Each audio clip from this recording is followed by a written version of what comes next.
Hola familias, ¿cómo estáis? Soy Cintia Ferlantero en la segunda parte de eh, la teoría e implementación sobre el juego infantil en un intento de ayudaros con, con este periodo tan difícil que estamos todos atravesando. Así que esta segunda parte yo creo que va a seros bastante más útil. Vamos a estar hablando sobre em, cómo facilitar el juego independiente, cómo facilitar la autonomía. Así que muchas estrategias que espero que os sean útiles para llevar mejor este momento. Así que vamos allí. Muy bien. ¿Cómo facilitar entonces el juego en los niños? Esperar que, ya que estoy, voy a hacerlo así. Bien, si pensamos en la organización que debemos o que es preferible darle al día, eh, mm, podemos pensar, no sé si conocéis, la metáfora del jarro con las piedras, la arena y el agua y tal. Entonces, si tuviéramos un jarro vacío, que serían nuestros días, ¿no? Y quisiéramos y tuviéramos unas rocas, unas piedras, arena y agua, si empezáramos poniendo el agua o la arena, luego encontraríamos que no tenemos sitio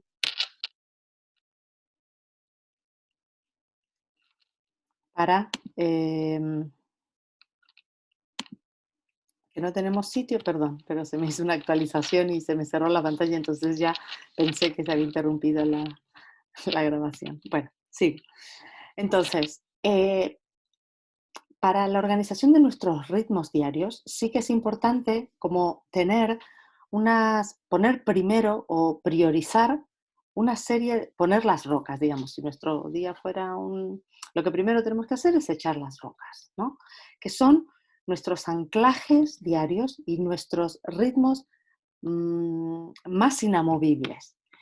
Yo os aconsejo que seleccionéis entre 2 y 3 dependiendo de cómo seáis de organizados y cuán pautado tengáis el día.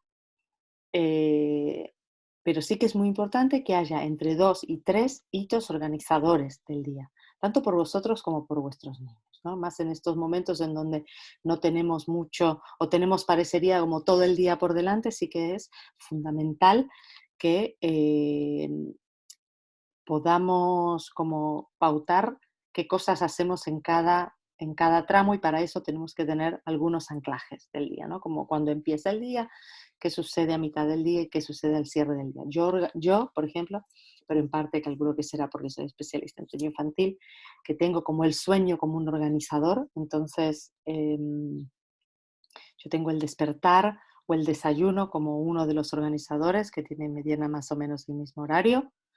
Eh, el mediodía o la siesta y eh, la hora de ir a dormir, la cena y la hora de ir a dormir, digamos que son como toda una serie de desencadenantes, como los tres grandes organizadores de mi día. Pero también pueden ser otra serie de cosas que para vosotros sois huecos que tenéis que tener fijos sí o sí, como por ejemplo, no lo sé, horas de estar trabajando o de momentos en los que es bañar a los niños o que estén, pero que sí que es muy importante que estén vinculados al reloj. Luego de este sí que metemos las piedras más pequeñas, es decir, son esas actividades que pueden ser un poco más flexibles de cuándo las ponemos o cuándo las hacemos, pero que cada día se van a repetir, ¿no? Em, Podríamos decir, por ejemplo, esto que yo os decía, como la hora de, y que tienen una relación con las anteriores, por ejemplo, la hora de almorzar es para mí, está íntimamente ligada a la hora de la siesta. Entonces, como para mí, por las ventanas de sueño de mis niños, yo sé cuándo tienen que dormir, porque mis niños todavía están en edad de tener siestas, eh, Pero bueno, también pueden ser un descanso, ¿no? Porque si así no duerman es muy importante tener una hora de tranquilidad, ¿no? Para, aunque sean más grandes los niños. Eh, yo organizo la hora de comer en base a estos horarios, lo mismo que la hora de cenar, o bueno, y así voy a ir llenando, ¿no? De alguna manera, pero medianamente flexible los otros horarios. Este tiene relación con el reloj, pero porque está vinculado a los anteriores, ¿sí? Luego, lo que llamaríamos la arena son actividades ocasionales o cambiantes, pero que eh, se dan en estos, pero que son tramos de horas más grandes dentro de los cuales estaría el juego, ¿sí? O nuestro trabajo, nuestras cosas, porque los otros son más como rituales cotidianos. En estos pueden ser también bañarnos, lavarnos los dientes, hacer una salida, jugar, lo que sea, ¿no? Y finalmente están otras actividades que son las del agua, que son las que dejamos para el final, que son cortas y que son más puntuales, como algunas llamadas por teléfono, salvo que sean algunas fundamentales, como que las pongamos anteriormente, como si todos los días habláis con algún amigo o pariente o alguna reunión de trabajo, ¿no? Algún correo ocasional que os llegue, ¿no? De vuestro trabajo, así, ¿no? Digamos, entonces, esto es muy importante que estructuréis vuestro día eh, teniendo en cuenta y estableciendo un ritmo. Los ritmos son sumamente importantes para los niños y es muy importante que cuidemos que los tengan, sobre todo en estos momentos en donde pareciera que todo esto se diluye y esto trae muchas consecuencias en relación al juego, a la posibilidad de aprendizaje y de desarrollo, porque nos encontramos que los niños empiezan a dormir mal, que duermen en cualquier momento, ¿sí? Y por eso, digamos, y esto tiene muchas consecuencias sobre su humor, sobre... Entonces, en vez de armar una bola hacia lo negativo, sí que es importante, a veces estableciendo algunos mínimos parámetros y luego rellenando las cosas con lo que sí que pueda ir surgiendo, eh, va a mejorar mucho el bienestar y la manera de estar de cada uno de vosotros. Bueno, yo os he puesto medianamente ahora, en base también a lo que hablamos de juego, eh, cómo está estructurado mi semana cuando los niños tienen la guardia, ¿no? Em,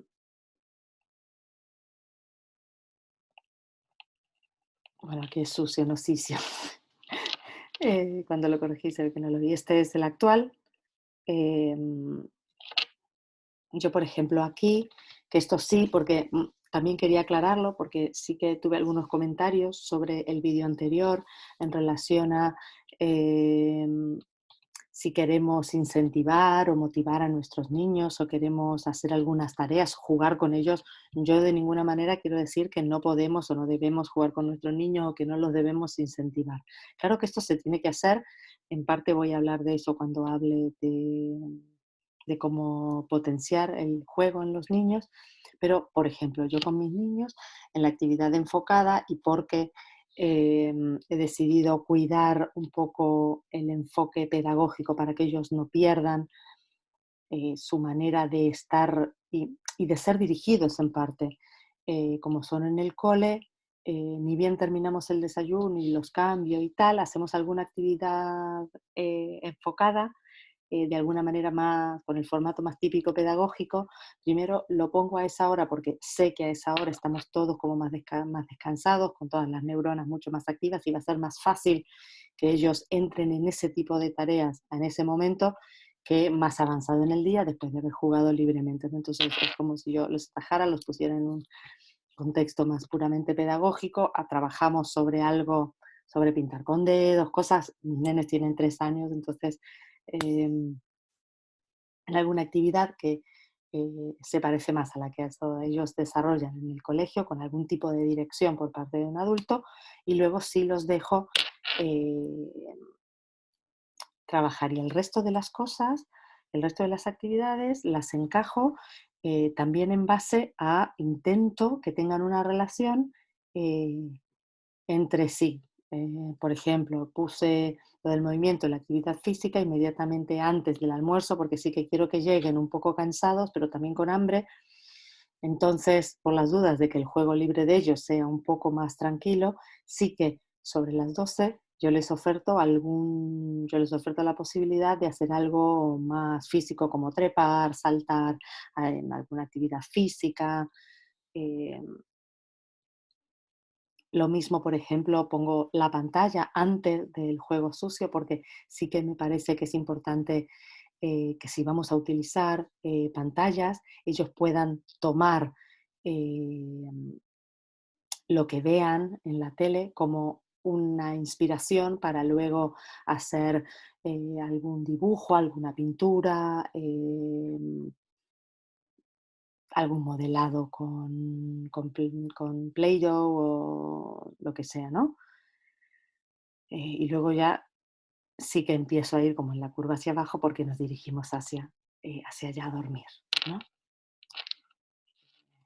Bueno, puse esta por si queríais armar algo así.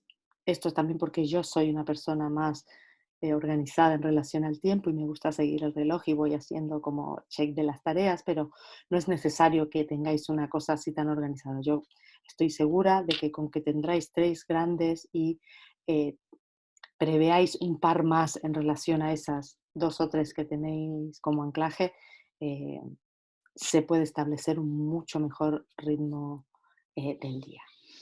Seguimos con lo mismo, pero en relación al desarrollo de la autonomía. Lo primero es plantear que es muy importante, digamos, en relación a los ritmos del día, los ritmos nos ponen como una serie de pautas o límites saludables y la pérdida de las rutinas o de los ritmos eh, verdaderamente nos genera una sensación de muchísimo desasosiego. Eso que los adultos sentimos, los niños también lo sienten. Entonces es muy importante por eso resguardar un poco esto de que haya un mínimo de rutinas o de cosas predecibles para ellos. Em, y entonces en esta ecuación tenemos que sopesar las cosas saludables que nosotros creemos o valoramos como positivas para nuestra familia y fáciles de sostener e incluirlas dentro de este ritmo. Entonces, todas las que sean conductas o habilidades de autonomía, tenemos que también tratar de enlazarlas con las actividades diarias, ¿no? Por ejemplo, pedirles colaboración, y esto en el próximo vídeo sí que hablaremos más específicamente sobre el cómo implementarlo, pero eh, ayuda a colaborar con guardarse su ropa sucia, levantar o llevar los utensilios a la mesa, limpiar u ordenar los ámbitos donde han estado jugando, eh, para que de esa manera ellos mantengan ámbitos de autonomía, ¿no? Y desarrollen sus habilidades de autonomía. Esto lo voy a dejar así planteado, pero luego en el próximo vídeo sí que veremos específicamente las estrategias a partir de las cuales lo organizaremos. De la misma manera em, que debemos promover algunas actividades para realizar cada día, promoviendo conductas que sean significativas para ello y que sean del cuidado y del bienestar, ¿sí? Porque esto también debemos ayudarlos a ellos a ser autónomos y a enseñarles y ser modelo de que las conductas deben ser significativas, de cuidado y de bienestar. Entonces, tratar de por lo menos hacer una comida saludable al día, eh, pensar en el tiempo que van a estar frente a las pantallas y qué hacerlos con él, es decir, si todo el tiempo tiene que ser que estén consumiendo pasivamente alguna cosa o pueden conectarse con otros, pueden utilizarlo eh, como un pivote a partir del cual crear alguna otra cosa, ¿no? Hacer algo de ejercicio diario eh, y el tiempo para realizar unas tareas concentradas o eh, exigentes cognitivamente y que requieran, ¿no?, de mucha concentración. Esto también debemos como poder prever e ir promoviendo eh, este tipo de cosas en relación a la autonomía. Y otra de las cosas que quería proponeros, porque me parece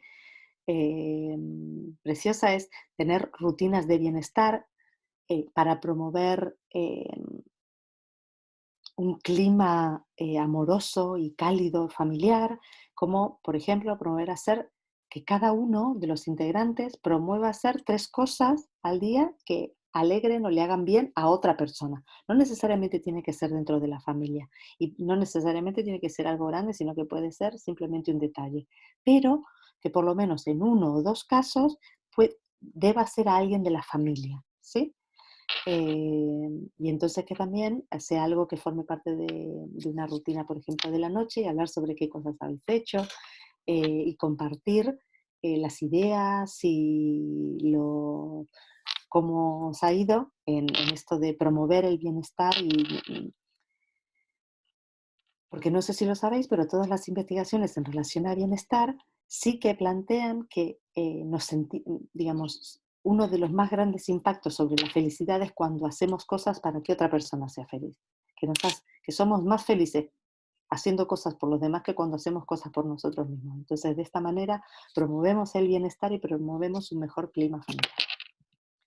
Seguimos. Esto lo puse porque es una pregunta que aparece mucho sobre si debemos jugar con nuestros niños. Eh, Sobre todo porque también, y en el proceso en que vamos acompañando a nuestros niños a jugar de manera más independiente, si es que no es algo que hemos hecho previamente, sí que eh, tenemos que pensar qué y cómo lo hacemos, ¿no? Entonces sí que tenemos que, si jugamos con ellos, jugar realmente a lo que ellos quieren, seguirlos en sus gustos, intereses y necesidades, eh, y que cuidar de que sea un tiempo en el que verdaderamente estemos ahí para jugar. Es decir, que nos podamos poner enteramente a disposición y entregar a esto, de este flujo, y ser absolutamente honestos de que esos momentos sean así, sean de entrega y de presencia en el juego y que no estemos ahí como a medias, ¿sí?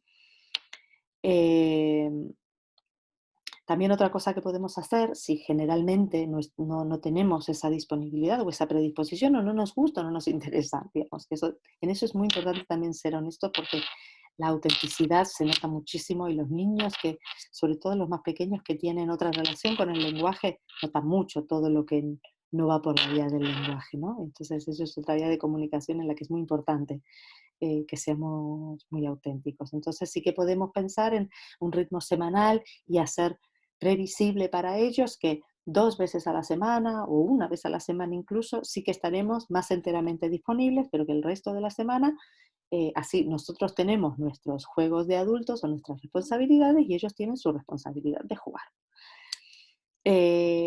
Debemos ser por esto mismo también claros y ser honestos en relación a lo que ellos pueden esperar, eh, y sin ser brutales, digamos, en esa honestidad, sí que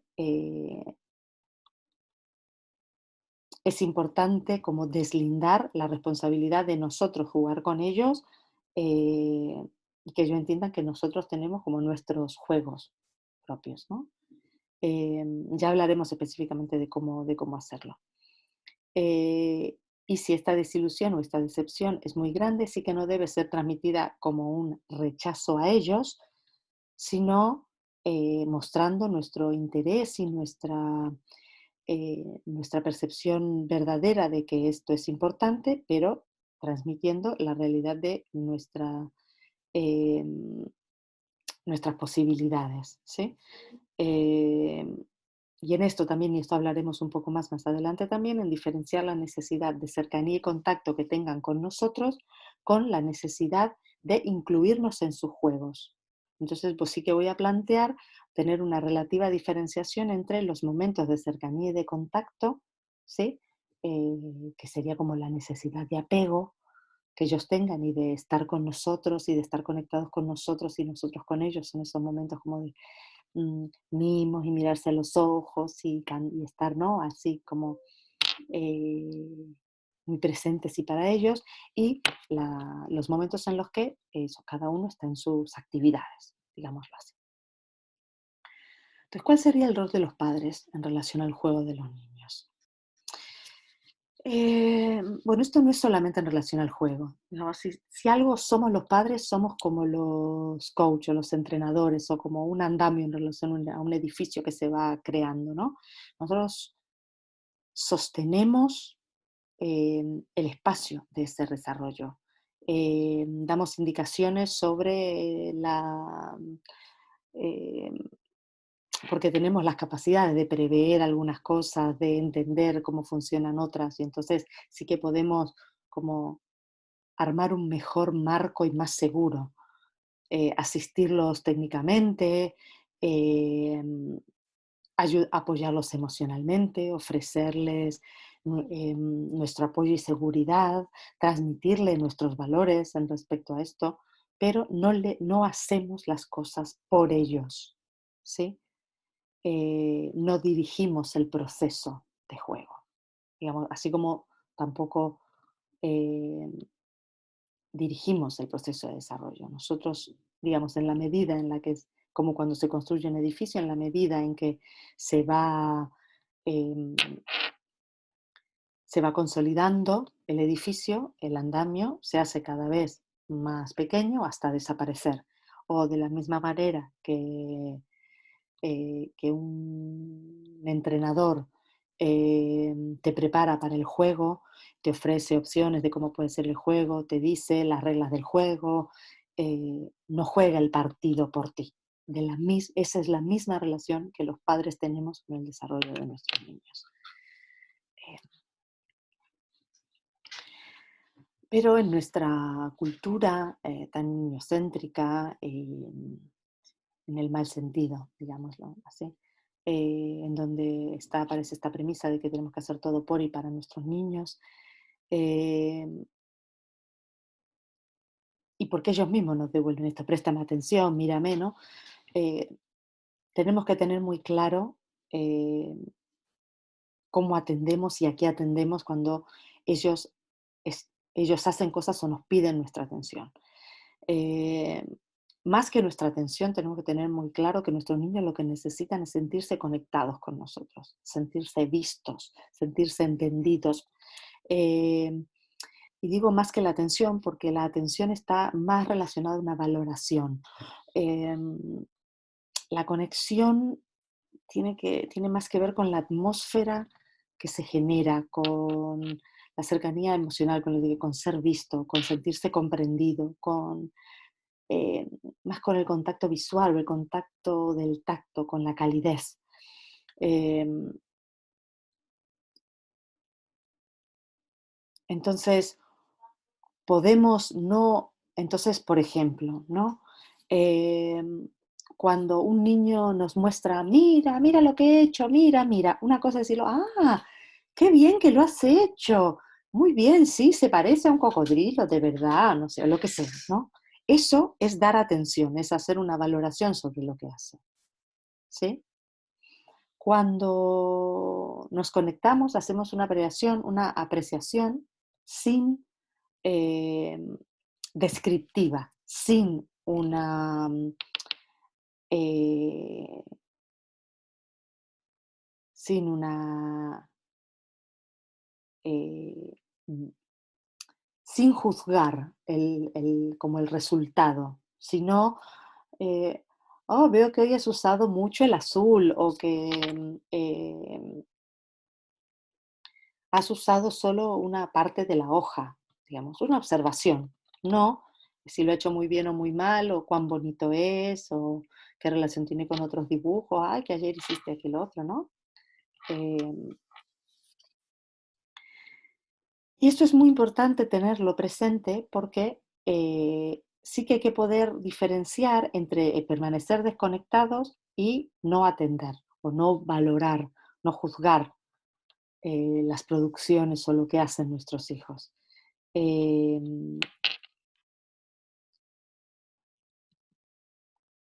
entonces, ahora sí, ¿cómo podemos incentivar el juego independiente de nuestros niños? La primera es estar atentos y detectar sus necesidades.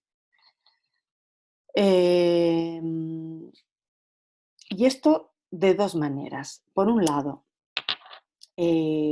cuando nos pide, esto, una cosa que aquí sí que quería proponer es que esa necesidad de contacto y la generación de esa atmósfera cálida y de cercanía emocional y de juego y de tal, eh, principalmente puede darse en los momentos de cuidado, en las cosas que sí tenemos que hacer con ellos y les podemos decir, mira, aunque esto que me propones me parece muy interesante, yo ahora tengo que terminar esto, pero luego tendremos tiempo para estar juntos y me podrás contar y yo te contaré lo que he hecho cuando comamos juntos, antes de que te vayas a dormir, nos podemos reunir y contar o...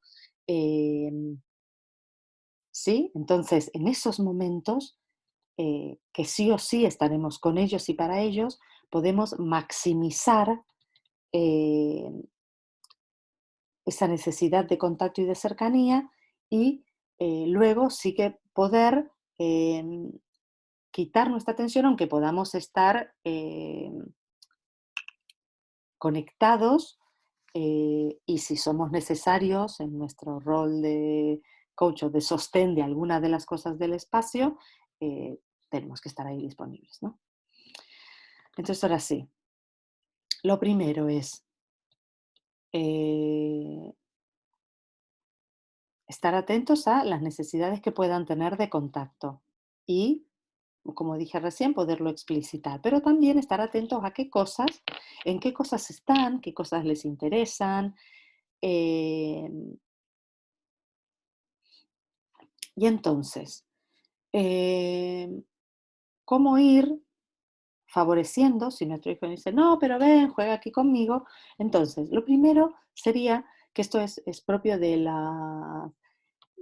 todas las metodologías de homeschooling o de escuela en casa, y entonces ellos hacen una cosa que se llama strewing, que es como mostrar o exponer, y entonces tú dejas algunas cosas con las cuales tú crees, porque has estado atento a en qué cosas está, qué cosas les interesan, le pueden llamar la atención. Yo dejaría uno o dos como máximo, y si te dicen, no, no sé qué, no, ven tú, yo esto no lo quiero hacer, no lo quiero hacer solo, no sé qué. Vas y entonces puedes comenzar tú con algo. Entonces, eh, pero lo más pronto posible, uno tiene que ir como replegando su participación y empezar a transferir esa responsabilidad. Entonces, me pregunto dónde irá esta pieza si se trata de puzzle o mm, me muestras tú cómo lo harías, porque yo me imagino con mis piezas yo haría esto. ¿Tú cómo, sí? Eh, Dependiendo del nivel de dependencia que pueda llegar a tener el niño, eh, se le puede decir, por ejemplo, no, pero yo no lo sé hacer, entonces te le puede decir, bueno, elige tú entonces el color y yo las hago con las piezas o el dibujo en el color que tú quieras, o vale, yo cojo el lápiz, pero tú guíame la mano, o no, ir, aunque sean de cosas así mínimas, transfiriendo esa responsabilidad, ¿sí? A partir de estas, me pregunto cómo será, o me mostrarías tú si estás si igual no, no quiero y se niega a hacerlo solo, uno puede pasar a estas cosas. De todas maneras, sí que es muy importante mantener la conexión, como subrayar lo interesante que es lo que está haciendo. eh, y uno también puede decir, cuando ya ve que está enganchado y que está haciendo algo, como, ay, voy a ir a ver, o me voy al baño, voy a tomar un vaso de agua y ahora vengo, luego me muestras cómo vas y podemos ir demorando la vuelta y de esta manera ir incentivando y no interrumpir el juego independiente del niño. Eh, bueno, eso es como delegar la transferencia. Entonces, cómo encender el juego. Em, entonces, cómo de alguna manera disponer eh, los materiales. A ver, déjame. Vale. Entonces, si no tenemos, o si no tenéis, yo os recomiendo que organicéis distintas zonas de la casa o que tengáis preparadas como para montarlas fácilmente para distintos tipos de juegos, distintas zonas de la casa, digamos, una zona un poco más segura o despejable rápidamente y sin cosas que se rompan para poder hacer movimientos físicos y descargar energía.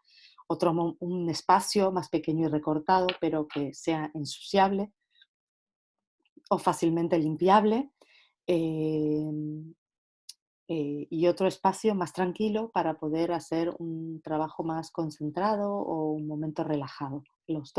Para los dos funciona el mismo tipo de espacio. Entonces, eso es lo primero, como tener 3 grandes espacios diferenciados y ya como premontados. Lo segundo es poder eso, ofrecer los mínimos materiales para poder lanzar para que esa fuerza interna o ese interés interior y esas claves de conducta se encuentren con los materiales que le faciliten más fácilmente entrar en el loop o en el flujo del juego. Em, Ser respetuosos y mantener la mente abierta con respecto al uso que hagan de eso, pero sin embargo, y respetar si ellos piden algún cambio, pero sin embargo sí que tenemos que o con bandejas o poniendo una bolsa plástica, enseñarles a proteger y a delimitar el espacio en el que eh, se va a realizar ese juego, ¿no? Em,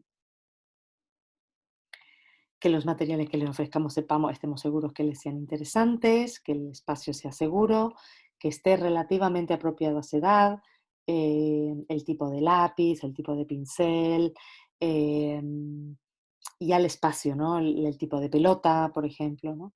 Y eso, y poder enmarcarlo lo suficientemente bien para eh, ofrecer un marco seguro en el que se pueda desplegar ese juego. Respecto a las interrupciones, como vimos que es un ciclo el juego y que eh, tiene distintos momentos, pero es principalmente como cíclico y en espiral este flujo, sí que es muy importante interrumpir lo mínimo indispensable y a veces nuestra propia presencia solo interrumpe, o el hecho de sacar fotos o que nos parezca interesante o hacer, ¿sí? Entonces, eh, sí que hay que ser sumamente cuidadoso y en eso sí que hay que mm, también encontrar momentos de expresarlo como, no, no, tranquilo, que eso que estás haciendo es muy importante. Entonces, perdona si te he interrumpido, ¿sí? Em, eh, Porque eso es así, digamos, como es un proceso interior, digamos, ante la sensación de ser observados o eh, puede haber una inhibición de ese proceso. Entonces deben ser reducidas las interrupciones a las inevitables.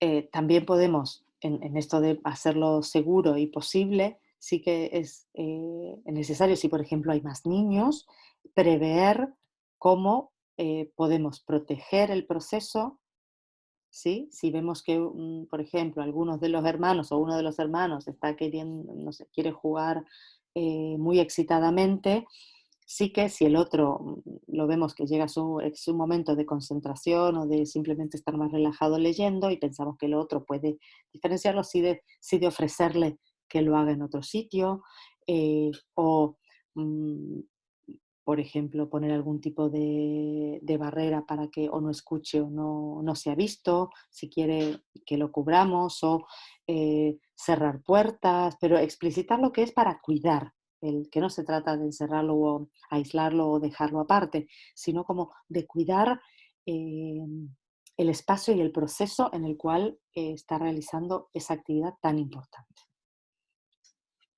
Pero cuando sí o sí debemos hacerlo, porque por ejemplo, eh, llegó la hora de comer o tenemos que salir a hacer alguna cosa y tienen que venir o no, porque esto yo lo estoy diciendo ahora para este proceso de cuarentena, pero esto es tan válido como para luego, ¿no?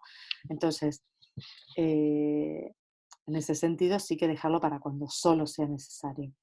Eh, entonces, ¿cómo hacerlo? Si tenemos claro, si podemos prever cuándo será la interrupción, avisarle cuándo va a comenzar, que el tiempo que tiene. Mira, en 40 minutos vamos a comer, entonces te vendré a avisar con tanto tiempo de anticipación, que ya queda poco tiempo, para darle tiempo también a que cierre el proceso, a que recoja los materiales, pueda limpiar y ordenar.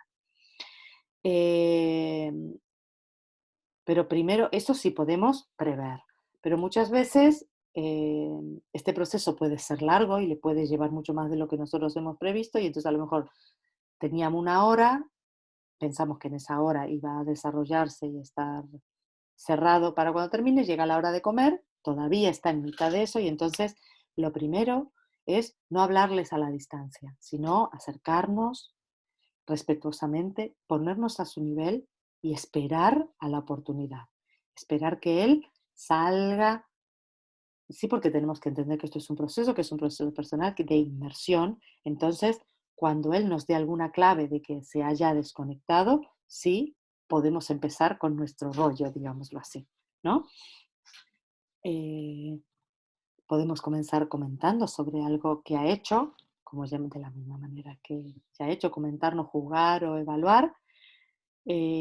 También decirle que lamentamos interrumpirlo porque vemos que esto es muy interesante, pero que como sois un equipo, tenéis este problema que es que está siendo esto muy interesante, pero ha llegado el momento de pasar a otra cosa, ¿no? Y preguntar cómo hacemos o cómo lo vamos a terminar, cómo nos movemos hasta el proceso siguiente, qué quiere hacer con eso, dónde lo vamos a poner, si lo quiere conservar, dónde lo vamos a conservar, de qué manera lo vamos a conservar y de esa manera colaborar a también a configurar el proceso de cierre y eh, poder pasar de la mejor manera posible a el momento siguiente. Y bueno, esto es todo lo relativo en sí al proceso de juego independiente. Espero que os sea muy útil eh, y, y que me dejéis comentarios sobre lo que os parece y qué cosas os van funcionando y qué cosas no, así yo también puedo ir ofreciendo ayudas más ajustadas. Un saludo y hasta el próximo y último capítulo.